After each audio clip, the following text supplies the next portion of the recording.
आज गुरु की पूजा का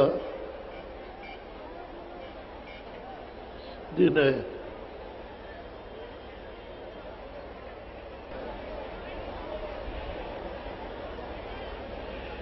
ये महात्माओं से ही उनके समय में ही गुरु पूजा का प्रेमियों ने उत्सव किया। वो दिन चलता चला रहा, आगे भी चलता जाएगा। सब प्रेमियों के उद्गार होते हैं किसी समय भी कोई ऐसा कार्य करते जो उसका दिन लोग हमेशा याद करते हैं।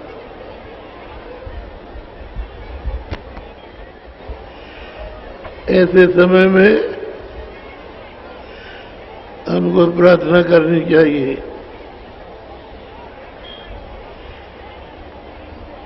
कि हमारी सूरज जगे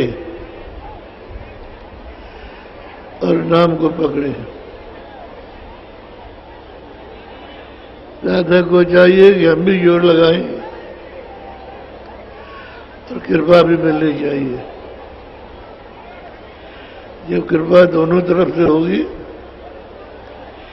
एक गुरु की तरफ से, दूसरा मालिक की तरफ से, और साधक की साधना का जोर होगा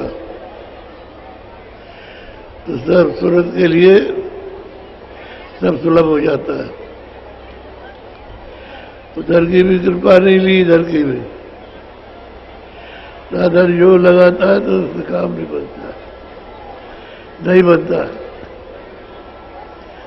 साधना तो एक निमित्त मात्र है, बाकी सब दया का काम है। रास्ते में खड़ा करना इसलिए होता है कि वो प्रकाश को बर्दाश्त नहीं कर सकता। जब भी प्रकाश को बर्दाश्त करेगा, जब साधक को गुरु अपना रूप दिखाते चलेंगे, तब बाद में स्थानीय रूप का दर्शन कर सकता है। नहीं तो प्रकाश इतना है कि आंखें चकाचौंध होके बंद हो जाए, फिर खुलती नहीं। आवाज इतनी तेज है कि साधक उसको बर्दाश्त नहीं कर सकता, मृत्यु हो सकती है उसकी, शरीर छोड़ सकता है। लेकिन गुरु धीरे धीरे धीरे धीरे तो बर्दाश्त कराते हैं। साधकों में भी लिखा है, और जो परिपूर्ण होकर के आए उन्होंने भी कहा।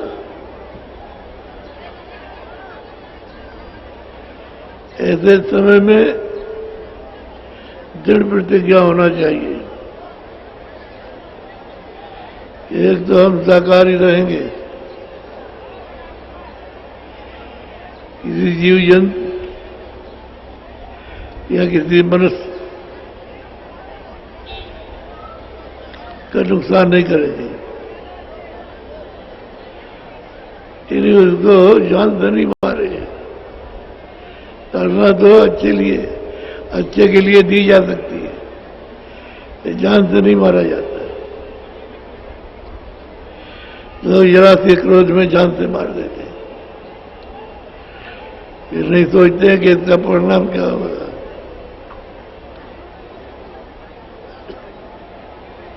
तो साधक को ये सब चीजें बताई जाती, जैसे तुमको तकलीफ है ऐसे दूसरे को भी तकलीफ है। पशुओं में सूरत रहती है, उसको भी तकलीफ है। कीड़ों में सूरत रहती है, उसको भी तकलीफ है। जो जहां जिस शरीर में है उसमें उसी तरह की पीड़ा मिलती है जैसे मनुष्य शरीर में आप अनुभव करते हो। तो आप तो दवा मांग लेते हो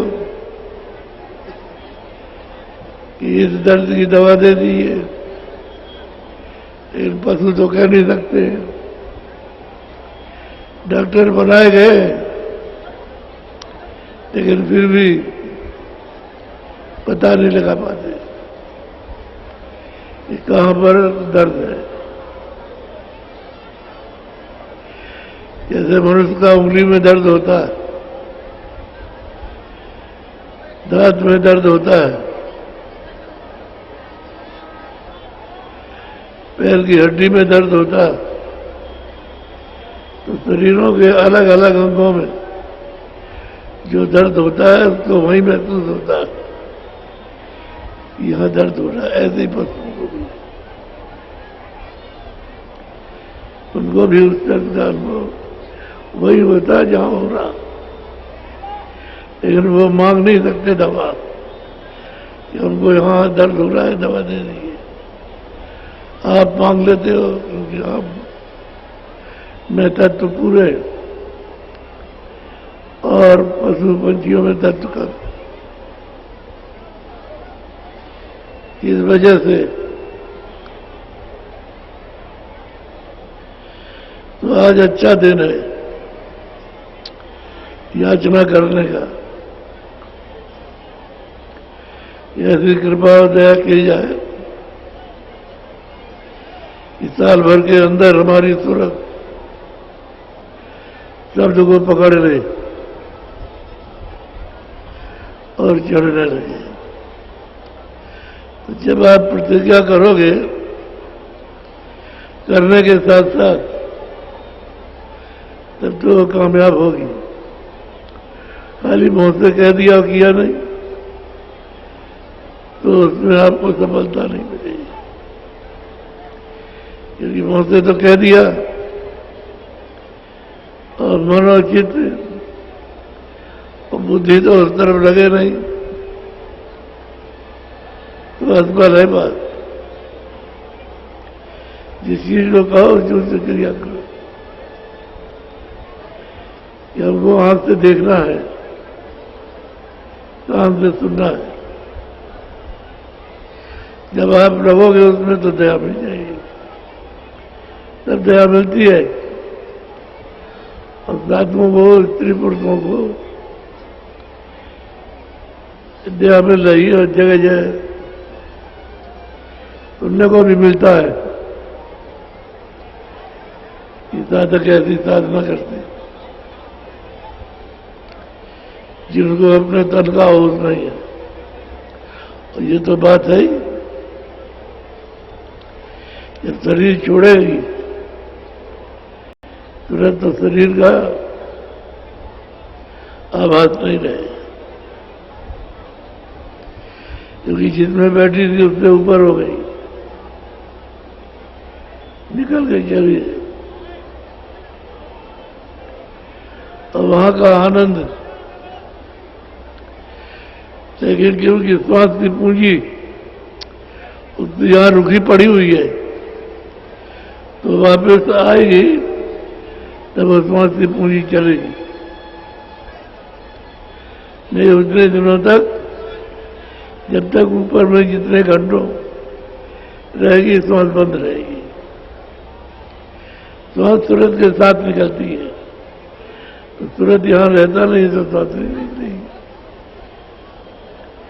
तो आयु बढ़ जाएगी। जैसे 50 बरस का है तो 100 बरस भी जा सकता है, 100 बरस का है तो 150 बरस भी जा सकता है। ये संभव है। सांस की पूंजी नहीं निकलेगी तो आयु बढ़ जाएगी, और हमेशा बढ़ती रही, अब भी बढ़ रही, आगे भी बढ़ेगी। लेकिन जो महात्मा जिस समय के लिए आए वो उतना काम करते हैं और अपनी पूंजी को किसी को दे देते हैं। स्वास्थ्य पूंजी को किसी को दे देते, समय से अपना काम किया और चले गए, उसका भी काम हो जाता है उस पूंजी से। जल्दी उसका अभ्यास बन जाएगा, जल्दी सूरत शब्द से जुड़ जाएगी, ऊपर को चढ़ चलेगी और बर्दाश्त भी करती जाएगी। इस तरह से होता है। इतने देर में इतना काम करो, मालिक का हुक्म दे करके भेजा जाता है। तो वहां से जो हुक्म लाए हैं उसका उन्हें पालन करना, वैसे वही मालिक है, तो सब कुछ कर सकते हैं।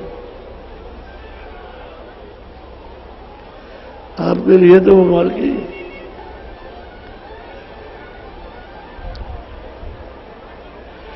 आज पूजा का ये दिन माना जाता है।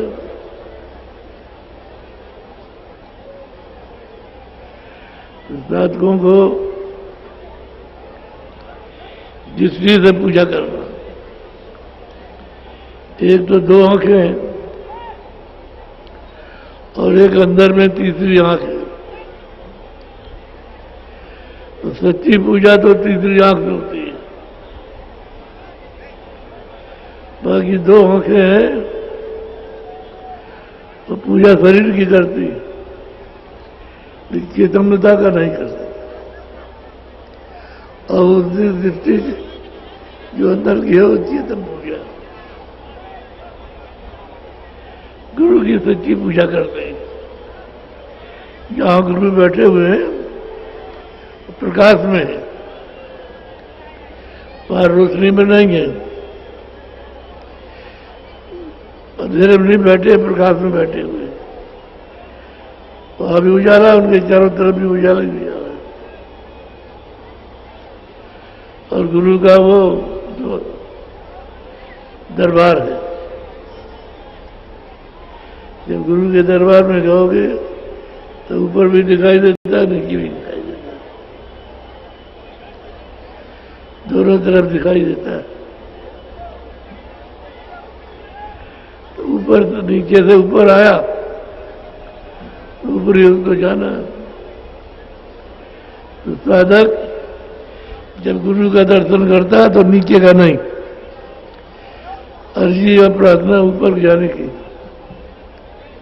कि आपकी दया सहारा का बल मिलना चाहिए। तो गुरु ने अपना मुकाम हर मंडल में बना रखा, बनाया, ईश्वर के लोक में, ब्रह्मलोक में भी बनाया, पारलोक में भी उनका स्थान बना, और महाकाल देश में भी स्थान बना। और सच्चे साईं, सच्चे गुरु सतलोक में है ही। तो पूरा देश भी सच्चे गुरु का है। यहां सब जगह पर बैठक बना ली ताकि साधक को जाने में कोई किसी तरह की अड़चन न हो। और बात बताते जाते हैं साधक कि वहां मिले, वहां मिले, वहां मिले, तो निकल जाता है। अभी हम सब लोग इन सब चीजों को सुनने के लिए कच्चे हैं। ये चीजें सुनने को अभी धीरे धीरे आ रही हैं, ये मिली नहीं है। अभी तो सिर्फ बाहर से अंदर जाने की बात हो रही है, और अंदर घाट से ऊपर की जब तो अभी आपको उसका संकेत मिला, ये हो रहा है। अब इसी में प्यास लग जाती है, ईश्वर को प्यास लग गई तो अब ये पानी तो चाहते नहीं, वही पानी चाहती है अमृत पीना। ये दर्शन नहीं, वो दर्शन चाहती है, और नूर का दर्शन, चेतन दर्शन वो चाहती है, ये नहीं। तो इसलिए कदर है कि इसी से वाक को समझाओ, इसी से वो समझाया जा सकता है। ये नहीं रहेगा तो समझाया नहीं जा सकता। तो इसकी महिमा पहले, इसी से वाक को समझाओ। ये भी पूजनीय है, यहां मृतलोक में तो ये पूजनीय है। ये नहीं मिलेगा तो रास्ते ही नहीं कोई बताए। जो चुप रहो सब लोग, बकवासबाजी मत करो, चुपचाप बैठ जाओ चुपचाप। ये बाजार नहीं है जहां सब्जी खरीद रही हो।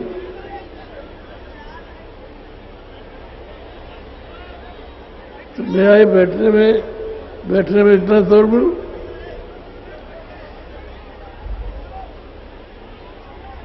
वहां खड़े हो जाओ जो बोलती हो। अगर ज्यादा बोले तो इनको उठा ले जाओ बाहर।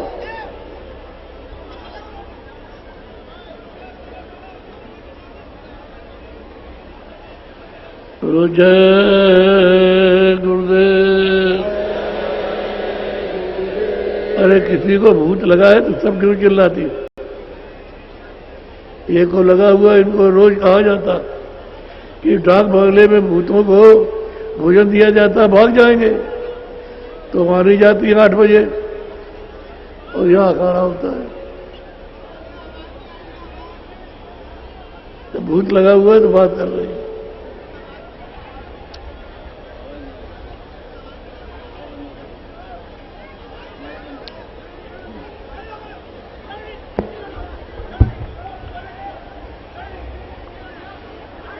अब सूरत पूछे स्वामी से, भेद कहो अपना तुम मोसे। सूरत पूछती है कि स्वामी आप यहां आए हो तो आप अपना भेद बताइए, यहां पर रहते कहाँ हो? कोई रहने की जगह होगी, कोई स्थान होगा, तो कहाँ रहते हो? तो आप तो अपना भेज दीजिए। यहाँ चिताने आए हो तो हम तो यहाँ बहुत दिनों से रह रहे हैं। बास तुम्हारा कौन लोक में, यहाँ तुम कौन मौज में। वो कहते हैं आपका निवास किस लोक में है, और जहां से आए हुए तो किस मौज में आए। एक तो ये बताइए कि आप किस लोक में रहते हैं और आपकी इच्छा क्या है, क्या हमसे आप चाहते हैं। यहां कैसे आए? रूप तो आपने बड़ मोहित करने वाला धारण किया, लेकिन हमारे प्रश्न का उत्तर तो दीजिए और अपना पता ठिकाना बताइए, तो हमको मालूम हो कि आप कहाँ रहते हैं। बोलो। देश तुम्हारा कितनी दूर, खोजे सूरत न पावे मूर। सूरत कहती है कि हमने यहां सब जगह खोजा, यहां सब जगह खोजा मृतलोक में। जब स्वर्ग में गए तो वहां सब जगह खोजा, वहां भी आप नहीं मिले। वैकुंठ में गए तो वहां भी सब जगह आप, वहां भी कहीं पता नहीं चला। ईश्वर के मुकाम में देखा तो वहां नहीं। तो कहां और कितनी दूर है? क्या आप इन लोगों में रहते हैं या यहाँ कहाँ रहते हैं, और यहाँ से कितनी दूर आपका देश है? तो ये भी दया करके बताइए। बोलो। मैं बिछुड़ी तुमसे कहो कैसे, देश पराए आई जैसे। कहते हैं मैं आप का देश और आपको क्यों बिछुड़ गई, और पराए देश को आकर के मैंने अपना क्यों माना। ये हमारा देश है, हमारा देश है, हमारा देश है, ये हमने क्यों माना। बोलो। मेरा हाल भिन्न कर गाओ, देश अपना मोहि लखाओ। और मेरा पता अलग अलग करके मुझे बताइए, और फिर अपना बताइए कि आप किस देश में रहते हैं। बरोबर। मन तन संग पड़ी मैं कब से, दुख पायो बहुतक मैं जब से। और ये बताइए कि मैं तन के साथ और मन के साथ इस शरीर में कब से पड़ी हूं, और यहां रह करके तो मैंने बहुत दुख उठाए और अब भी दुख उठा रहे, और कहीं सुख नहीं मिल रहा। कहीं भी निशान भी किसी जगह पे जाओ कहीं सुख नहीं, धन से सुख नहीं है, पद से सुख नहीं, खेती से सुख नहीं है, विद्या पढ़ने से सुख नहीं, या दुख ही दुख है। तो ये हमको तन और मन के साथ कब से डाला, ये भी मुझको बताइए। क्यों भूली मैं देश तुम्हारा, आए पड़ी परदेश निहारा। और जिस देश की बात करते हो कि हमारे देश चलो, तो आपका देश में क्यों बिछुड़ गई, और पराये देश में आकर के हमने क्यों पराये देश को अपना कहा। ये मेरा मृत्यु लोक है, मेरा स्वर्गलोक है, मेरा वैकुंठ लोक है, मेरा शिव मुकाम है, मेरा राम मुकाम है, मेरा कृष्ण मुकाम है। ये क्यों मैंने कहा, क्या आप इन्हीं लोगों में रहते, तो आप बेहतर बताइए हमको, और ये भी बताइए किन लोगों में है। बोलो। पाताल बसो की मृत्यु लोक में, स्वर्ग बसो की ब्रह्म लोक में। कहते हैं पाताल लोक में हो या मृत्यु लोक में, या आप शिवलोक में हो या आप स्वर्गलोक में हो, कहाँ बनते हैं आपका घर कहाँ है। बोलो। विष्णु लोक वैकुंठ धाम में, इंद्रपुरी या शिव मुकाम में। यहाँ साधना करते हैं तो वैकुंठ धाम में कई लोग पहुंच जाते हैं, तो क्या आप वैकुंठ धाम में, क्या शिवपुरी में रहते हैं, या विष्णुपुरी में, उन लोक में आपका निवास है। बोलो। कृष्ण लोक या राम लोक में, प्रकट लोक या पुरुष लोक में। यदि आप प्रकृति लोक में है, या पुरुष लोक में है, या किस लोक में रहते हैं, या राम लोक में, तो ये हमको सब अलग अलग बताइए कि हम इस लोक में हैं। या तुम व्यापक सभी लोक में, चार खान चर अचर थोक में। यार सब जगह व्यापक है, हर जगह पर हर लोगों में आप रहते हैं, या ऐसा है कि आप चर अचर जो पशु पक्षी हैं, जल के जीव हैं, उनमें सब में आप रहते हैं। कहाँ रहते हैं, किस लोक में रहते हैं, किस जगह रहते हैं, कृपा करके दया करके बता। क्यों मोहि डाला काल लोक में, अति भर माया हर्ष शोक में। हमको क्यों काल के लोक में डाला, और मैं आकर के जब गिरी तो मैं शोक में, मोह ममता में, इसी में रात दिन फेरी जा रही है, और इससे छूट नहीं सकती। तो हमको क्यों यहाँ डाल दिया, उसका कारण क्या बना, या मैंने कोई अपराध किया था जो मुझे यहाँ डाला गया। बोलो। अब क्यों आए मोहि चितावन, रूप धरा तुम अति मन भावन। कहते हैं कि अब आप इतनी समय के बाद आप आए हैं चिताने के लिए, और रूप आपने जो धारण किया है वो तो मोहित है, आपको देख करके सब मोहित हो जाएंगे, आप पर निछावर हो जाएगा। ऐसा आपका मनमोहक रूप है, तो क्यों मुझे पराये देश में डाल दिया? और इतनी देर के बाद क्यों आए आप चिताने? बोलो। मैं दासी तुम चरण निहारे, भेद देव तुम अपने सारे। तो कहते हैं मैं दासी हूं आपके चरणों की, आप सारा का सारा कितने भी भेद है सबको दीजिए।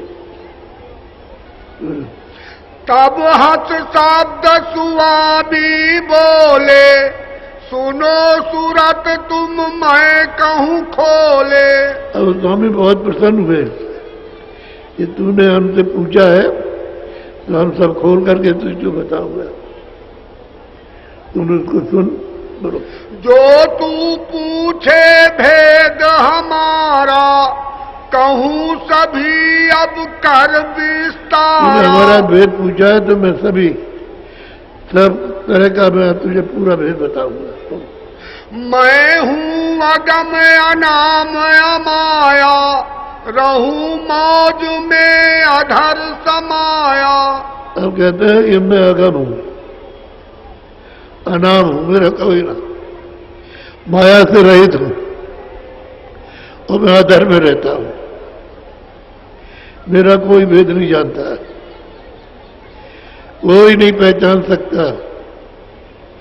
मैं यहां से जाऊं और बताऊं जाकर के तो वो बताएगा कि वहां पर है, वैसे कोई नहीं जान सकता। और मैं अधर में रहता हूं, अधर में सर पे ऊपर, जो सबका आधार है वहां रहता हूं। बोलो। मेरा भेद न कोई पावे, मैं ही कहूँ तो कहन में आवे। मेरा भेद कोई नहीं जानता, मैं ही कहूंगा तो कहने में आएगा।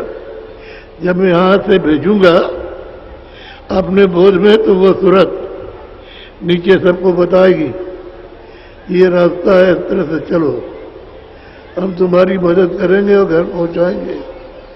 वो घर तुम्हारा नहीं है, ये घर तुम्हारा है। बोलो।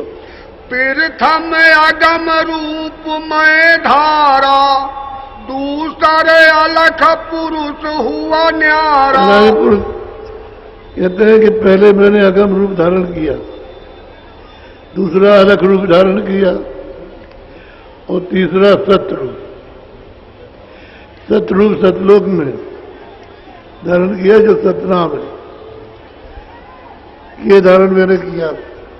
देखो।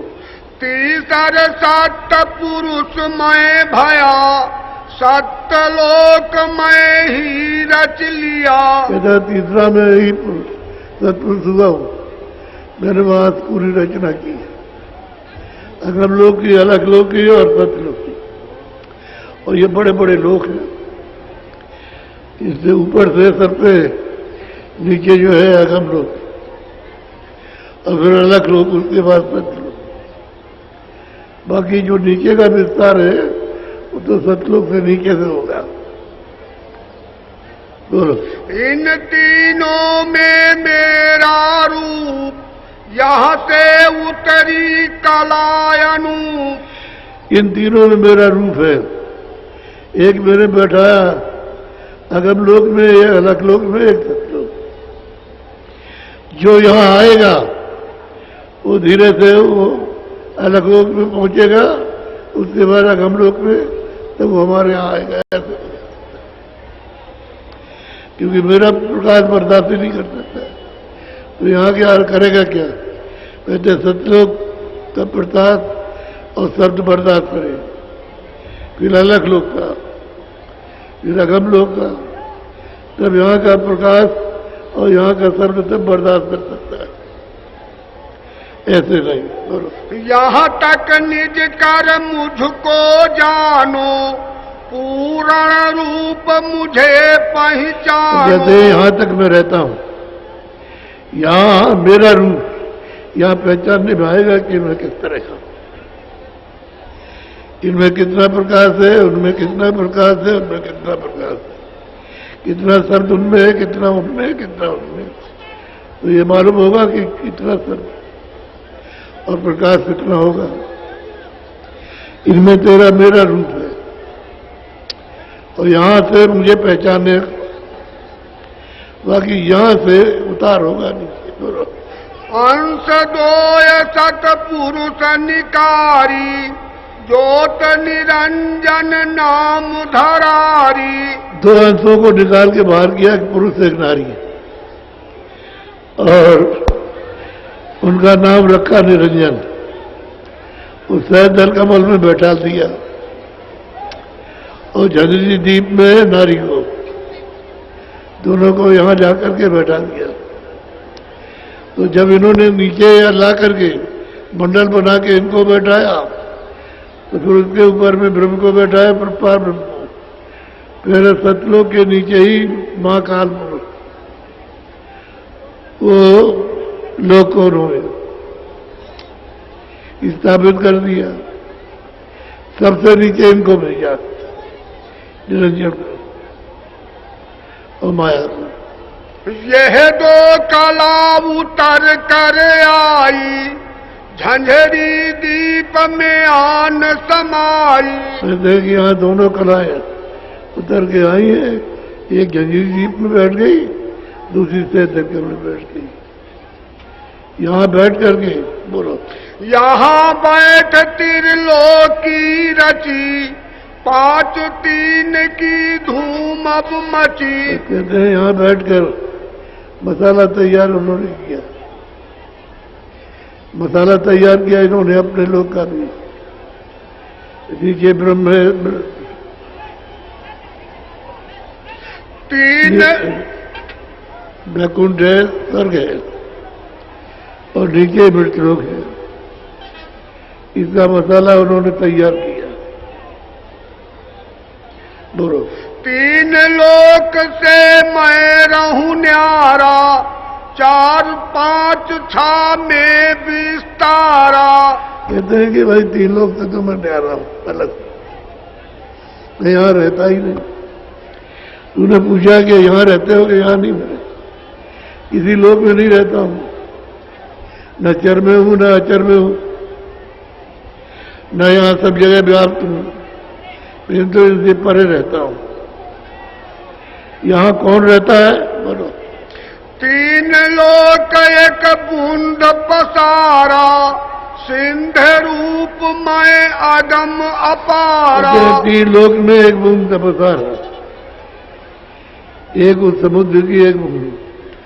तो समुद्र में कितनी बूंदे होंगी उससे कोई गिनना हो सकता है? एक बूंद का ये पसारा है। और मैं सिंधु अगम हूं अपार, मेरा पार अपार कोई जान नहीं सकता, मेरी कोई पैमाइश नहीं कर सकता, मेरे धाम की नहीं कर सकता।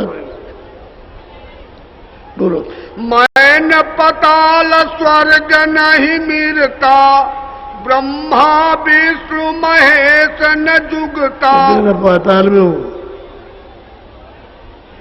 न मैं आऊं न ब्रह्मा हूं, न विष्णु न शिव, राम हूं न कृष्ण, न पृथ्वीलोक में हूं और न प्रकृति लोक में हूं, न माया के देश में। बोलो, नहीं गोलोक नहीं साकेत, इंद्रपुरी नहीं ब्रह्म समेत। कहते किसी में भी नहीं हूं, साकेत लोक में नहीं हूं, राम कृष्ण लोक में नहीं हूं और इंद्रपुरी में नहीं हूं। बोलो,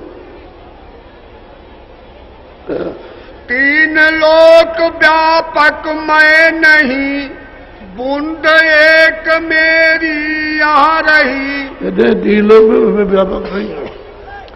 जो जब तीन लोक में नहीं है तो चराचर में कैसे हो जाएंगे? एक बूंद हमारी यहां रहती है, उसी बूंद का सकल पसारा, वेद ताहि कहे ब्रह्म अपारा। इसी बूंद का, निरंजन भगवान का ही सकल पसारा है। इसी को वेदों में लिखा है कि इसके आगे कुछ नहीं, लेकिन इतना कि आगे कुछ है, ऐसी खबर लगती है, पर हमने नहीं देखा। जिसने भी ये किताब लिखी है उसने कहा आगे कुछ है, हमने देखा नहीं, लेकिन इसके आगे कुछ नहीं है, यही है, इसी को कहते हैं कि अपार है, ये है वो, और यह एक बूंद, उसकी एक बूंद है और आप उसको अपार कहते हो, फिर क्या कहते हो, और कहीं कुछ नहीं है, यही है जो सब धर्मों ने बताया, यही है। और आगे संत कहते हैं ये भी है और ब्रह्म भी है, पार ब्रह्म भी है, महाकाल पुरुष भी है और सतलोक भी है, अलगलोक भी है, अगमलोक भी है और नमामि धाम भी है। संतों ने सब देखा तो सबका वर्णन किया, इन्होंने आगे नहीं देखा तो ये कहते हैं आगे नहीं। ये एक बूंद ही है, तो जब बूंद को सिंध कह देंगे तो कैसे पूरा जान लेंगे। और संत आए तब उन्होंने पूरा बताया कि वहां की एक बूंद काम कर रही है, तो आप मानने को तैयार नहीं। वो कहते हैं तुम नहीं मानते चलो हमारे साथ, कहते हम नहीं जाएंगे, हम तो इसी को सब कुछ माने, तो चलते भी नहीं जाते भी नहीं, इसी को कहते हैं और उसको नहीं मानते। जो अपना है उसको मानते नहीं, अपना घर है, अपना देश है, अपने मालिक उसको नहीं मानते और इसको मानते, तो फिर कैसे आप स्थिर रहेंगे। ये तो ये भी सब नाश हो जाएगा, तो निरंजन भी नाश हो जाएंगे, तो ब्रह्म भी नाश हो जाएंगे, पार ब्रह्म भी नाश हो जाएंगे, महाकाल सबको समेट लेगा और समेट करके चिटाई की तरह से अपने नाके में रख लेगा। और महाकाल के ऊपर में सतलोक है, ये इसके नीचे है, और सतपुरुष ने इन सबको निकाल दिया, उनके देश में काल नहीं है,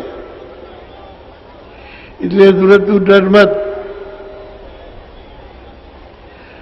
एक दफे मौज हुई तो एक दफे अब कभी नहीं होगी, काल को बाहर निकाल दिया। हमारे देश में, तेरे देश में अब कभी नहीं जाएगा। बोलो। वेदांती आहि ब्रह्म बखाने, सिद्धांती आहि शुद्ध पुकारे। इसी को सब कहते हैं, जितनी और किताबें हैं सब इसी को, लेकिन संत मत की जितनी है किताबें वो सब आद से अंत तक, नीचे से ऊपर तक, ऊपर से नीचे तक वो सब बताती हैं, तो उसको मानने को तैयार नहीं। तो आखिर तो किसी ने लिखा, तो वो भी तो किसी ने लिखा है, उसको मानने को तैयार है, उसको भी मान लो। तो वहां झगड़ा करते हैं, और झगड़ा खड़ा कर लेते हैं, तो मानते नहीं, इसलिए धोखा खा गए। बोलो। इसके आगे भेद न पाया, सतगुरु बिन उन धोखा खाया। तो आगे भेद मिला नहीं और सतगुरु उनको मिले नहीं, जो ये भेद बताते तो धोखा खा गए, बूंदी को सिंध कहते रह गए और बूंद को भी नहीं पाया, तो यही चक्कर मार के कर्म करके और 84 नरकों में चले गए। बोलो। जितने मत हैं सज जग के माही, इसी बूंद को सिंध बताही। जितने मत हैं, संत मत को छोड़ के जितने मत है, इसी बूंद को निरंजन भगवान को ही सिंध कहते। जो सहदल कमल में बैठे हुए इन्हीं को सिंध कहा जाता है। ऊपर इनके ब्रह्म है, ऊपर में पार ब्रह्म को नहीं, ऊपर में महाकाल को बैठे हुए, उनको कहते वो गंभीर है। यही के अगर उनको भी माने तब भी फिर है, जब देखते हैं नीचे तो जब प्रलय हो जाती है तो ईश्वर नहीं रहता, न ब्रह्म रहते। पारब्रह्म रहती है, सबका चटाई की तरह से सिमटा हो जाता है सब। यहाँ कुछ नहीं रहेगा, स्वर्ग बैकुंठी में कोई लोग नहीं रहेगा, वही काल लोग रहता है सीमा तक बस। वो जब चाहेंगे तब विस्तार करेंगे, समेट लिया। सतलोक में ये जाती नहीं, वहां मृत्यु होती नहीं, वहां परिवर्तन होता नहीं, प्रलय होती नहीं है, वो इससे अलग है। ऊपर के सब, जब सतलोक अलग है तो अलग भी अलग है, रकम भी अलग है, और फिर अनामी धाम वो तो है ही। बोलो। सिंध असल रहा इनसे न्यारा, वेद कते बनता ही संहारा। इनसे अलग है, उन्होंने सब अपनी वहां से एक तुरंत को भेज करके सब ऑर्डर किया, वो इन सबसे अलग है। इनके अंदर नहीं है, वो तो ढूंढ है। इन्होंने तपस्या की है, इनकी तपस्या करते करते मालिक खुश हो गया। उसने कहा मैं तुमसे खुश हो गया हूं, तुम मुझसे जो कुछ भी अपने मुंह से मांगो दे दूंगा। तो इन्होंने राज मांगा, उनका ये मत तुमको दिया तो फिर राज किस पे करेंगे, तो हमको कुछ शर्तों को दे दीजिए। यानी कि युग मत तुमको सुरते दी, लेकिन ये कहा कि इनको तकलीफ दोगे, आराम से रखोगे तो हम सबको बुला लेंगे कि हम सबको आराम से रखेंगे। जो कोई तकलीफ भी देंगे तो कुछ सूरतों को दे दिया, थोड़ी सी दिया। वो तो समुद्र में से 1 लोटा 2 लोटे दे दिया, उसमें क्या फर्क पड़ता। 100 घड़े दे दिए, लाख घड़े दे दिए, करोड़ घड़े दे दिए, इसमें क्या। तो थोड़ी सूरतों को दे दिया इनको, ये ले आए और जगह जगह मसाला मतलब मिलाकर रचना इन्होंने इकट्ठी खिलाई कर ली। या ये कर लिया, फिर ठोक में ये खड़ा कर लिया। जब वो मसाला मिल गया तो तुरंत को बैठा दिया। जब घड़ा तैयार हो जाता है माँ के पेट में, जब 5वें महीने में तुरंत आती है, घड़ा तैयार हो गया, आई बैठा दिया, तो खाली इससे आने पर पकता है। शरीर जब पक गया तो बाहर निकल गया, माँ के पेट में बिल्कुल उससे संबंधित रहता। जब पक जाता है तो सब से अलग हो जाता है, कहीं किसी जगह भी जुड़ा नहीं रहेगा, और माँ के पेट में इस तरह से हिलता है। माताओं से पूछिए, बच्चा ऐसे खिलता है ऐसे अंदर, तो उसकी गुदगुदी से माँ जिंदा रहती है। अगर चुप हो जाए तो माँ मर जाएगी, जिंदा नहीं रह सकती। अलग हो जाता है तुरंत आई तो बस हरकत करने लगी, तो जब वो शरीर पक गया तो बस बाहर हो गया, बाहर निकल गया। बोलो। ब्रह्मादिक सब वेद भुलाए, ऋषि मुनि करम भरम लिपटाए। ब्रह्मा ने मान लो वेद लिखे, शास्त्र लिख दिए, तो ऋषि मुनि उसी को तो पढ़ते हैं। जब ब्रह्मा विष्णु महादेव खुद भूले हो गए, तो आप उन किताबों को पढ़ते हो तो आप भी भूले हुए हो, आप इनको भूले हुए हो कि ब्रह्मा विष्णु महादेव कहाँ पर है, उन्हीं को नहीं जानते, और बात सब करते हो भगवान की। कैसे पता लगेगा कि आप उनको जानते हैं? कैसे देखा, कहाँ पर है, तो बता देते हैं सब जगह। ऐसे कई काम बनता है बातों से। बोलो। पीर पैगंबर कुतुब औलिया, बूंद भेद पूरा नहीं मिलिया। जितने भी पीर पैगंबर अवतारी शक्ति है, उनको पूरा भेद नहीं मिला।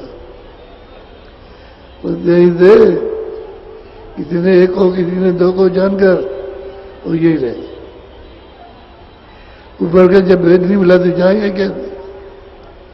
तो उनके लिए तो रास्ते सब रुके पड़े, तो जो उधर से आएगा रास्ता तो वो खोले लगा, उनके साथ जो जाएगा निकल जाएगा।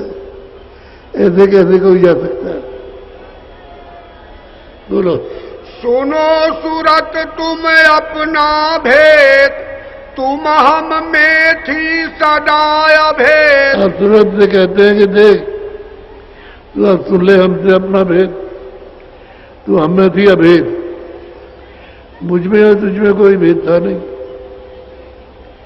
किसी तरह का भी कोई तुम हमारे ही पास रहती थी, अभेद थी, कोई भेदभाव नहीं था। तू भी मालिक थी जैसे मुझको मालिक समझते थे। बोलो। काल करी हम सेवा भारी, सेवा बस होए कुछ न विचारी। काल ने सेवा की तो इतनी सेवा की कि मुझको कहने पड़ा कि मैं तुम्हारी इस सेवा से प्रसन्न हूं। तुम अपने मुंह से जो कुछ मांगो मुझसे मैं वही तुमको दे दूंगा।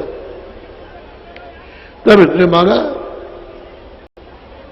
कि हमको राज दे दीजिए और इन पर राज करने के लिए सुरतों को, जीवात्माओं को दे दीजिए। तो सेवा बस होकर के कहते हैं मैंने तुझको उसको दे दिया, उसको दे दिया। सेवा के बस होकर के तुझको मैंने उसको दे दिया। बोलो। तुमको मांगा हमसे उसने, सौंप दिया तुम्हें सेवा बस में। उसने मांगा तुमको हमसे, हमने सेवा के बस होकर के तुमको उसे सौंप दिया। बोलो।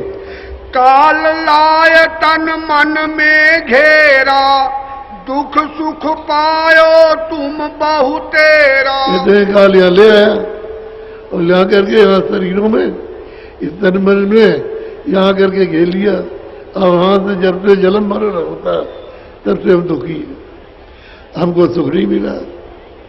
कभी यहाँ कभी वहां, कभी मतलब इस स्वर्ग गए तो वहां 200 वर्ष रहे फिर आ गए, फिर कभी 84 में कभी नरकों में, यही भोगते रहे बड़ी तकलीफ और आज तक कोई रास्ता नहीं मिला। तो हमने तुमसे सेवा के मत होके दिया। बोलो। दुख में देखा तुमको जब ही, दया उठी हम आए तब ही। हमने तुमको दुख में देखा कि तुम सब के सब दुखी हो तो हम आए तुमको ले चलने के लिए। बोलो। आए किया हम शब्द उपदेशा, शब्द माही तुम करो प्रवेशा। हमने आकर के शब्द का उपदेश किया कि तुम्हारे दरवाजे पर शब्द बोल रहा, तुम जरा सा ध्यान दो और नाम शब्द को पकड़ लो, इतना ही काम करो। ऊपर से शब्द आ रहा, तुमने इतनी गंदगी लाद रखी है अपने ऊपर में कि तुम्हारे कान और आंख नहीं देखती है न सुनती। शब्द ऊपर से आ रहा, अब हम आए हैं शब्द पकड़ाने के लिए, तो तुम पकड़ो शब्द। फिर जब यह अंतःकरण साफ हुआ और आंख खुली और कान खुले तब सुरतों ने पकड़ा, तब पकड़ के चढ़ाई की तो बहुत सुरतें पहुंच गई, थोड़ी बहुत नहीं, संतों ने बहुत पहुंचाई। बोलो। शब्द शब्द पौड़ी हम रची, चढ़ चढ़ पहुंचो नगरी साची। कहते हैं शब्द हमने पौड़ी बनाई है, यहां से शब्द पकड़ो, गड्ढा शंका ऊपर आ रहा है दूसरे स्थान का, उसको पकड़ो। उससे ऊपर आ रहा है तीसरे स्थान का, उसको पकड़ो। उसके बाद में उधर से आ रहा है चौथे स्थान का, उसको पकड़ो। तो सतलोक से शब्द आ रहा है, उसको पकड़ लो और पहुंच चलो सच्ची अपनी नगरी में, सब जो है अपने देश में। ये देश जो है काल का देश है, अपना देश है।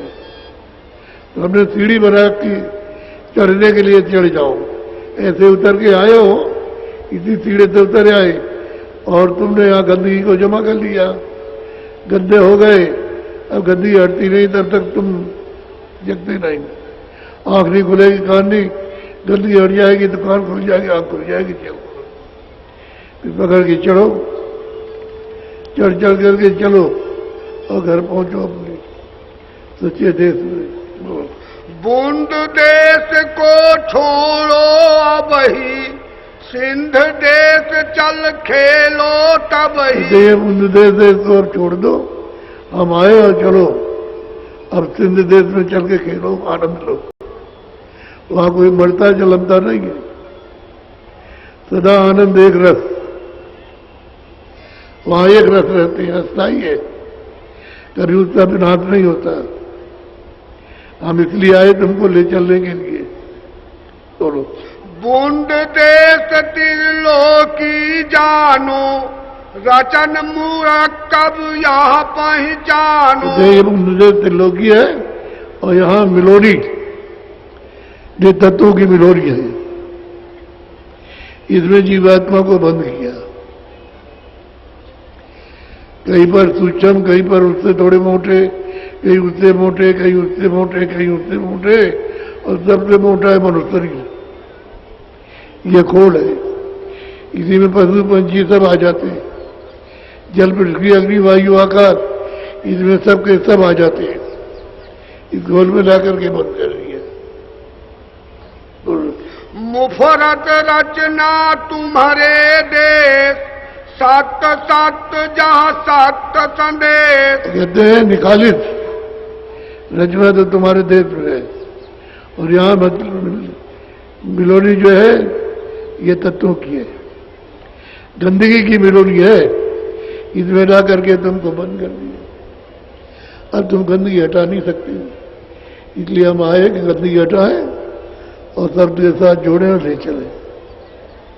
चलो अपने घर बोलो। यहाँ रचना तरकीबी हुई, सो मैं खोल सुनाऊं सही। कहते हैं तकरीर से, रचना तरकीब से हुई, इसे मसाला मिला मिला करके तरकीब से हुई, और तुम्हारे यहाँ कोई मिलोनी नहीं। वहां चलो स्वच्छ निर्मल पवित्र देश है, और रहो आनंद से। मुफरत बूंद हमारी आई, दूसर माया आन मिलाई। जो हमारी बूंद आई है वो तो मिलोनी में आई, तुम इसको पकड़े रहोगे तो नहीं जा सकते। वो जो महात्मा आए उनको पकड़ो तो निकल जाओगे, तो उनके पास पहुंचते ही नहीं, उनकी खोज ही नहीं करते कि खोज करें तो उनके पास पहुंच जाए। वो जानते नहीं महात्मा किसको कहते हैं, तो बस वही रह जाते। जब तक समय पूरा हुआ तो मकान ने निकाल दिया। फिर वहां जब मिलने का समय आता है तो वही कर्मों का हिसाब देखते।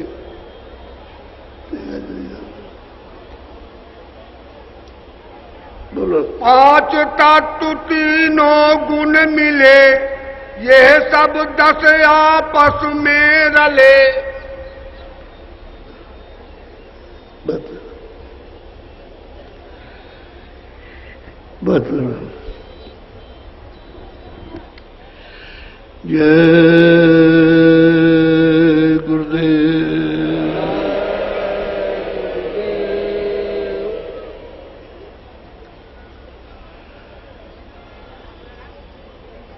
इतने लोग हैं जो नामदान को आए, जरा हाथ उठाओ।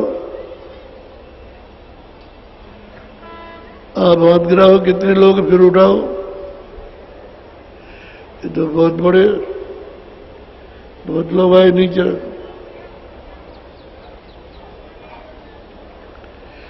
दो चीजों का आपको पालन करना है,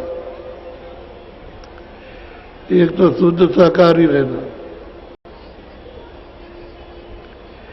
जब तुम्हारा बच्चा मां, तुम्हारा पिता या भाई चला जाता है तो उसको ले जाते हैं किसी मैदान में या तालाब के किनारे या नदी किनारे, उनको ले जाके जलाते हैं। और फिर उसको वहां जलाकर मुर्दे को ले गए तो अशुद्ध हो गए। तो वहां तालाब नदी नाले में नहाया। कपड़े धोते हो, क्यों भाई क्यों ऐसा करते हो? कह लगा हम अशुद्ध हो गए। क्यों अशुद्ध हो गए? कह लगे मैंने मुर्दा ढोया। तो अभी तो तुम्हारी माँ थी, तुम्हारा बच्चा था। कह लगे नहीं नहीं, माँ बच्चा नहीं था, हम मुर्दा ले आए। तो मुर्दे से हम अशुद्ध हो गए। अब मुझे ये शरीर धोना, कपड़े धोने हैं और मकान धोना, तो 8 दिन तक धोता, 12 दिन तक ये धोता रहूंगा, नहाता रहूंगा। 13वें दिन 13 ही करूंगा और सब गांव वालों को खिलाऊंगा, तब मैं समझूंगा कि शुद्ध हो गया। तो ये बताओ कि पशु है, पंछी है, जल के जीव है, ये हिरण है, खरगोश है, ये मुर्गी मुर्गा गाय भैंस, इनको काट करके और बस ऊपर का चमड़ा अलग, अंदर का सब मांस निकाल करके और उसको कढ़ाई में अच्छी तरह से बना बुनू करके इधर मुंह से खाया और यहां रखा, या सीधा पेट में रखते हो। तो ये बोलो कि कितना तुम्हारा शुद्ध शरीर है। ये मुर्दा आपने पेट में रखा है, तो इसको रखा है तो कितनी कड़ी सजा देगा? सजा कितनी कड़ी देगा? वाले नरक में ले जाओ जहां पर खंभों में जलाए जाते 4 लाख बरस तक, 4 लाख बरस तक। सोच लो 4 लाख कितने होते हैं।